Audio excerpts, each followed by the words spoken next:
Hello मित्रांनो, सर्वांचं स्वागत आहे एका परत नवीन एका व्हिडिओमध्ये. तर आज आपण बघणार आहोत का जे बांधकाम कामगार मंत्र्यांनी जे नवीन पथक जारी केलेले आहे, ते सध्याच्या कंडिशनला काय काम करत आहे. तर जी पण बोगस नोंदणी आहे, जी पण चुकीच्या पद्धतीने कागदपत्रे जोडून ज्या नोंदण्या गेलेल्या आहे, त्या नोंदण्यांना ब्लॉक करणे वगैरे ते सर्व करणं म्हणजे ते पथक करत आहे. जी पण चुकीचं म्हणजे डुप्लिकेट 90 दिवसाचं प्रमाणपत्र लावत आहे ग्रामपंचायतचं, ते पण त्यांनी ब्लॉक करण्याचे निर्णय घेतले. तर 1 जुलैपासून ते पथक जारी केलेलं आहे. बांधकाम कामगार मंत्र्यांनी त्याची ऑर्डर दिलेली आहे. त्याचा GRही आलेला आहे. ती मोहीम 10 तारखेपर्यंत त्यांचा पहिला टप्पा संपन्न होणार आहे. तर सध्याच्या कंडिशनला त्यांनी हे केलं आहे का जे बांधकाम कामगार ऑफिस आहे तालुक्याचे, त्या तालुका ऑफिसला एक एक जण बसवलेलं आहे आणि बाकीचे जे आहेत तर ते गावोगाव फिरत आहेत.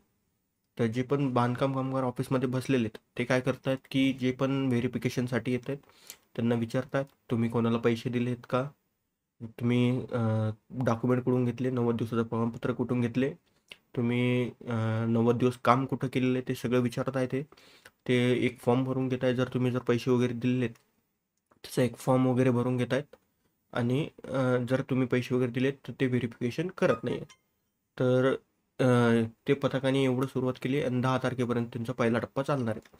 तर 10 तारखेपर्यंत 11 तारखेला त्यांना पूर्ण जो रेकॉर्ड आहे त्यांना जो मुंबई मंत्रालय बांधकाम कामगाराचं तिथं सबमिट करायचं. तर पहिला टप्पा झाल्यानंतर नवीन टप्पा कधी चालू होईल त्याचं काही माहिती नाही आणि भांड्याची साईट पण लवकरच चालू होईल, ते पण काम चालू आहे. आणि असेच बांधकाम कामगाराविषयी तुम्हाला जर पाहिजे असेल तर या चॅनलला लाईक, शेअर आणि सबस्क्राईब करा.